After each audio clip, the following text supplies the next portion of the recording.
Chapter 4. The Praying Mantis. Section 1. Her hunting.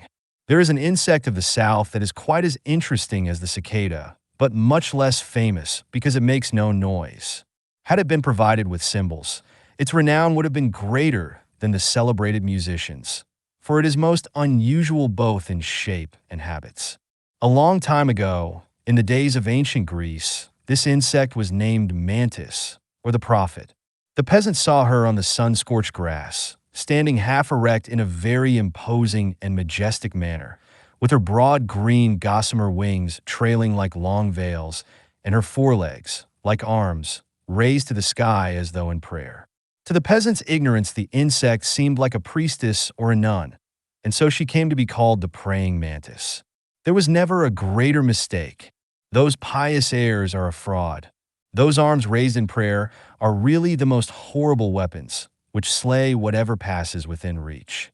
The mantis is fierce as a tigress, cruel as an ogress. She feeds only on living creatures.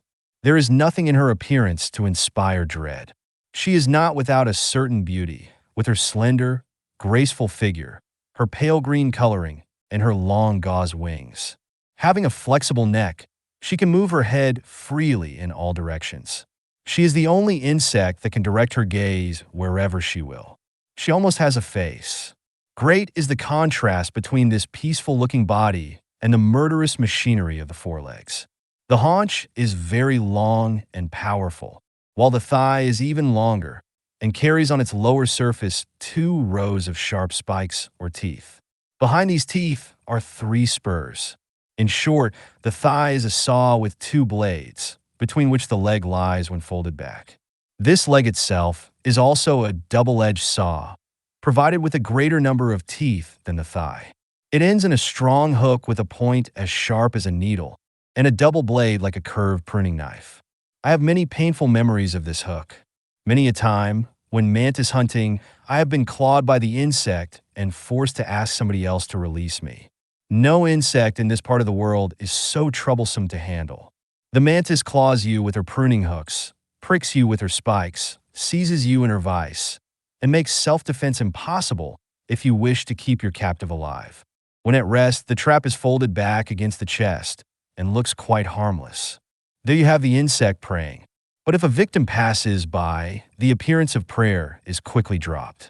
The 3 long divisions of the trap are suddenly unfolded, and the prey is caught with the sharp hook at the end of them and drawn back between the 2 saws. Then the vise closes, and all is over. Locusts, grasshoppers, and even stronger insects are helpless against the 4 rows of teeth. It is impossible to make a complete study of the habits of the mantis in the open fields, so I am obliged to take her indoors. She can live quite happily in a pan filled with sand and covered with a gauze dish cover, if only she is supplied with plenty of fresh food. In order to find out what can be done by the strength and daring of the mantis, I provide her not only with locusts and grasshoppers, but also with the largest spiders of the neighborhood. This is what I see. A gray locust, heedless of danger, walks towards the mantis. The latter gives a convulsive shiver, and suddenly, in the most surprising way, strikes an attitude that fills the locust with terror, and is quite enough to startle anyone. You see before you, unexpectedly, a sort of boogeyman or jack-in-the-box. The wing covers open. The wings spread to their full extent and stand erect like sails, towering over the insect's back. The tip of the body curls up like a crook, rising and falling with short jerks, and making a sound like the puffing of a startled adder.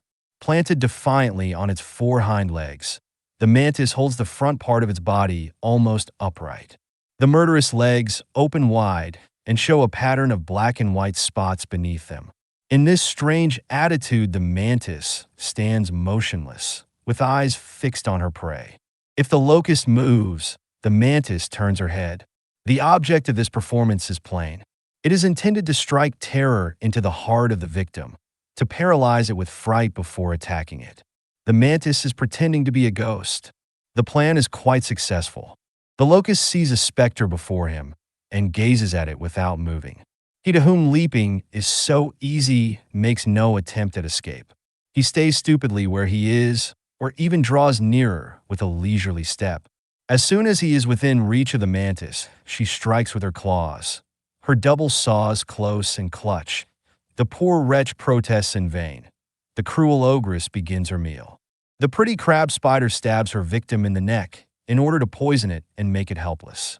In the same way, the mantis attacks the locust first at the back of the neck to destroy its power of movement. This enables her to kill and eat an insect as big as herself, or even bigger. It is amazing that the greedy creature can contain so much food. The various digger wasps receive visits from her pretty frequently. Posted near the burrows on a bramble, she waits for chance to bring near her a double prize, the hunting wasp and the prey she is bringing home. For a long time, she waits in vain, for the wasp is suspicious and on her guard. Still, now and then a rash one is caught. With a sudden rustle of wings, the mantis terrifies the newcomer, who hesitates for a moment in her fright. Then, with the sharpness of a spring, the wasp is fixed as in a trap between the blades of the double saw, the toothed forearm and toothed upper arm of the mantis. The victim is then gnawed in small mouthfuls. I once saw a bee-eating wasp, while carrying a bee to her storehouse, attacked and caught by a mantis. The wasp was in the act of eating the honey she had found in the bee's crop. The double saw of the mantis closed suddenly on the feasting wasp.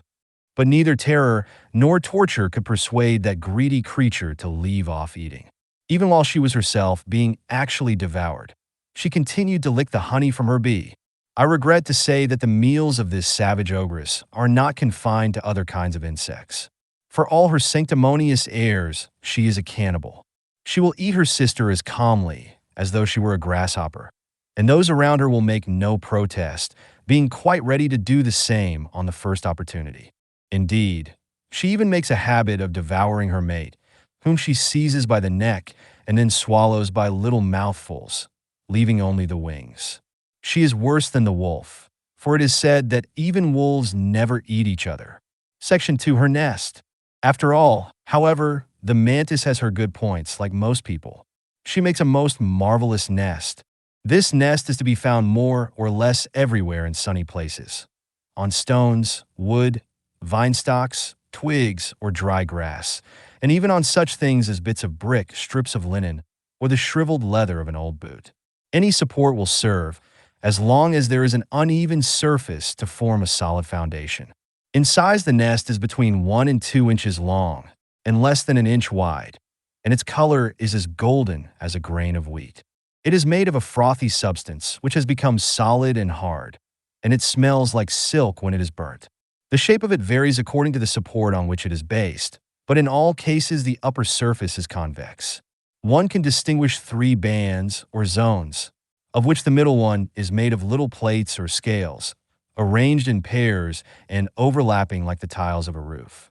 The edges of these plates are free, forming 2 rows of slits or little doorways, through which the young mantis escapes at the moment of hatching.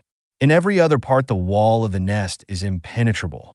The eggs are arranged in layers, with the ends containing the heads pointed towards the doorways. Of these doorways, as I have just said, there are 2 rows.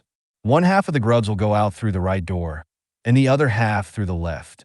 It is a remarkable fact that the mother mantis builds this cleverly made nest while she is actually laying her eggs. From her body, she produces a sticky substance, rather like the caterpillar's silk fluid, and this material she mixes with the air and whips into froth. She beats it into foam with 2 ladles that she has at the tip of her body, just as we beat white of egg with a fork.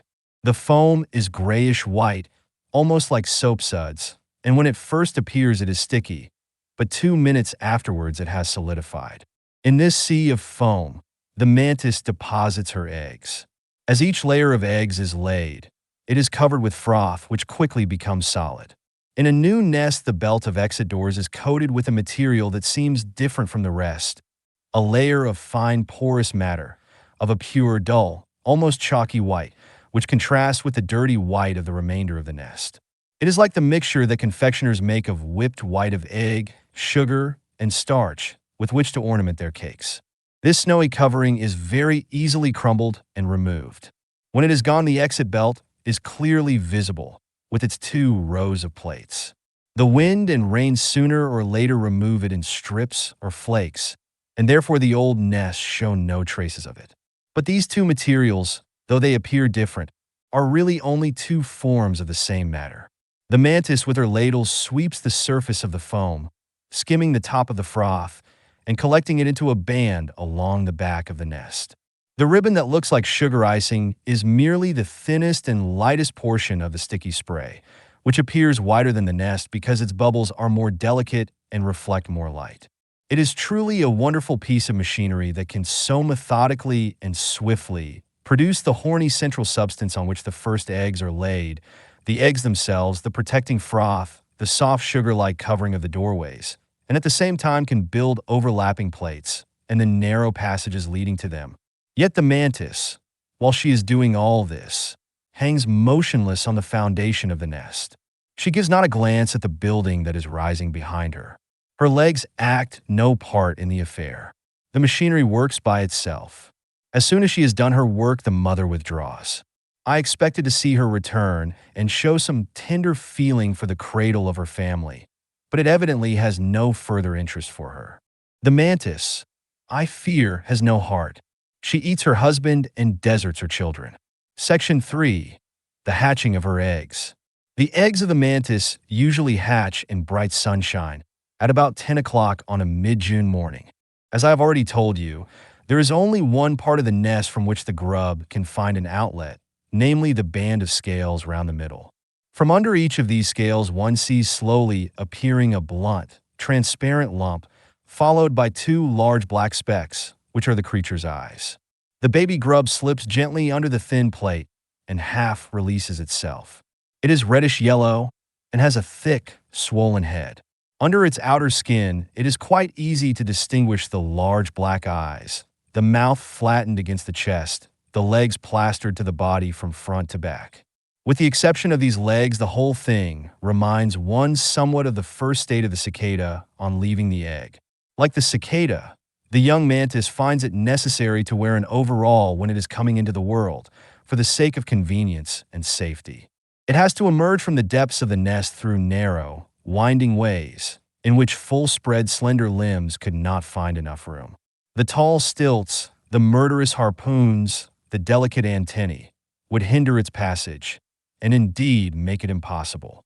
The creature therefore appears in swaddling clothes and has the shape of a boat.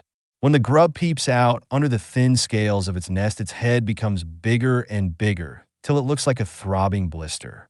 The little creature alternately pushes forward and draws back in its efforts to free itself, and at each movement, the head grows larger. At last, the outer skin bursts at the upper part of the chest, and the grub wriggles and tugs and bends about, determined to throw off its overall. Finally, the legs and the long antennae are freed, and a few shakes complete the operation. It is a striking sight to see 100 young mantis coming from the nest at once. Hardly does one tiny creature show its black eyes under a scale before a swarm of others appears. It is as though a signal passed from one to the other, so swiftly does the hatching spread. Almost in a moment, the middle zone of the nest is covered with grubs, who run about feverishly, stripping themselves of their torn garments. Then they drop off or clamber into the nearest foliage. A few days later, a fresh swarm appears, and so on till all the eggs are hatched. But alas, the poor grubs are hatched into a world of dangers. I have seen them hatching many times, both out of doors in my enclosure and in the seclusion of a greenhouse, where I hoped I should be better able to protect them. 20 times at least I have watched the scene, and every time the slaughter of the grubs has been terrible. The mantis lays many eggs, but she will never lay enough to cope with the hungry murderers who lie in wait until the grubs appear. The ants, above all, are their enemies. Every day I find them visiting my nests. It is in vain for me to interfere. They always get the better of me. They seldom succeed in entering the nest. Its hard walls form too strong a fortress. But they wait outside for their prey. The moment that the young grubs appear, they are grabbed by the ants, pulled out of their sheaths, and cut in pieces. You see piteous struggles between the little creatures who can only protest with wild wriggling and the ferocious brigands who are carrying them off. In a moment, the massacre is over. All that is left of the flourishing family is a few scattered survivors who have escaped by accident. It is curious that the mantis, the scourge of the insect race, should be herself so often devoured at this early stage of her life by one of the least of that race, the ant. The ogress sees her family eaten by the dwarf. But this does not continue long. So soon as she has become firm and strong from contact with the air, the mantis can hold her own. She trots about briskly among the ants, who fall back as she passes, no longer daring to tackle her. With her forelegs brought close to her chest, like arms ready for self-defense, she already strikes awe into them by her proud bearing. But the mantis has another enemy who is less easily dismayed. The little gray lizard, the lover of sunny walls, pays small heed to threatening attitudes. With the tip of his slender tongue, he picks up, one by one, the few stray insects that have escaped the ant. They make but a small mouthful, but to judge from the lizard's expression, they taste very good. Every time he gulps down one of the little creatures, he half closes his eyelids, a sign of profound satisfaction. Moreover, even before the hatching, the eggs are in danger. There is a tiny insect called the calcis, who carries a probe sharp enough to penetrate the nest of solidified foam. So, the brood of the mantis shares the fate of the cicadas. The eggs of a stranger are laid in the nest and are hatched before those of the rightful owner. The owner's eggs are then eaten by the invaders. The mantis lays perhaps 1,000 eggs. Possibly only one couple of these escapes destruction. The mantis eats the locust. The ant eats the mantis. The wryneck eats the ant. And in the autumn, when the wryneck has grown fat from eating many ants, I eat the wryneck. It may well be that the mantis, the locust, the ant, and even lesser creatures contribute to the strength of the human brain. In strange and unseen ways, they have all supplied a drop of oil to feed the lamp of thought. Their energies slowly developed, stored up, and handed on to us, pass into our veins and sustain our weakness. We live by their death. The world is an endless circle. Everything finishes so that everything may begin again. Everything dies so that everything may live. In many ages, the mantis has been regarded with superstitious awe. In Provence, its nest is held to be the best remedy for chilblains. You cut the thing in two, squeeze it, and rub the afflicted part with the juice that streams out of it. The peasants declare that it works like a charm. I have never felt any relief from it myself. Further, it is highly praised as a wonderful cure for toothache. As long as you have it on you, you need never fear that trouble.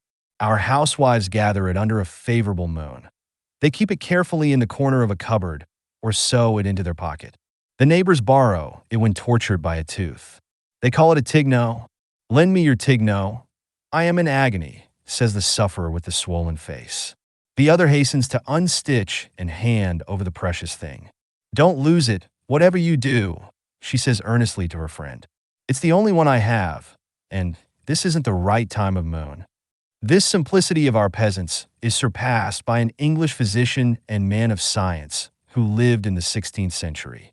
He tells us that, in those days, if a child lost his way in the country, he would ask the mantis to put him on his road. The mantis, adds the author, will stretch out one of her feet and shoo him the right way and seldom or never miss.